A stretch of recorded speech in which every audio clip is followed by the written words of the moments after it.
I'm coming out with truths that hurt Biden supporters because Biden plays off of people's ignorance.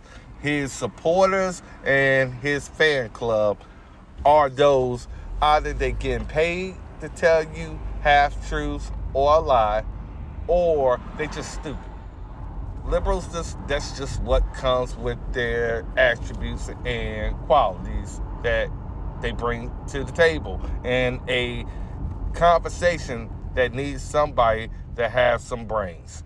Listen, people, when you are fact finding, you normally will have witnesses or people that you go to. It's just like buying a car. You don't go with the first car. You ask a couple of other dealerships and you go to your family and your friends. You try to get as many sources to make an informed decision.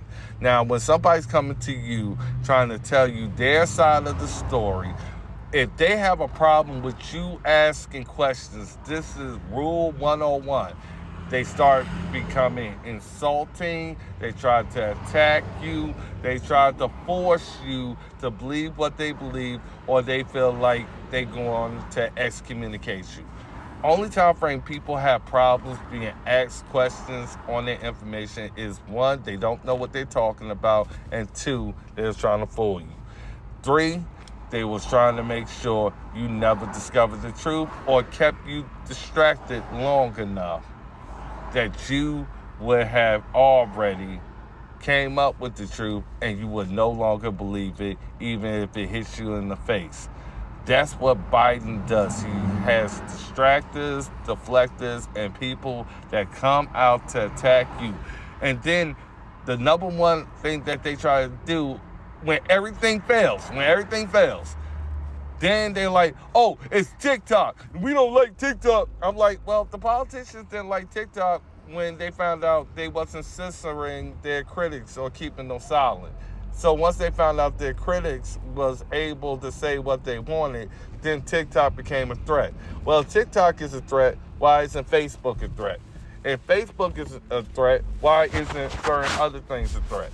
So it's all the same app, it's all the same communications, it's all the same people. They claiming to be your enemy is the same ones that are using the very apps to try to deflect when it is in their fucking advantage.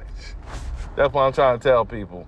When you look into things, if somebody really trying to look after you, they're going to tell you. You don't have to believe me. Do your own research. Guess what? You can say that calmly. Now, if they come back and say, this is my reason for believing this, you can come back and say, this is my reason for still believing this. Now, guess what happens when you're talking? You may find out something that somebody else knows that may have been key to you making the decision, because you may have been missing a certain key fact. One key fact that didn't change my decision, it furthered my decision to stay along the lines that something is up and continue to ask questions. The problem is they don't want you to question them. That's a narcissist. So pay attention to the people who get mad at you for asking questions. That lets you know, why are you mad and what are you trying to keep from me? And normally it's the truth.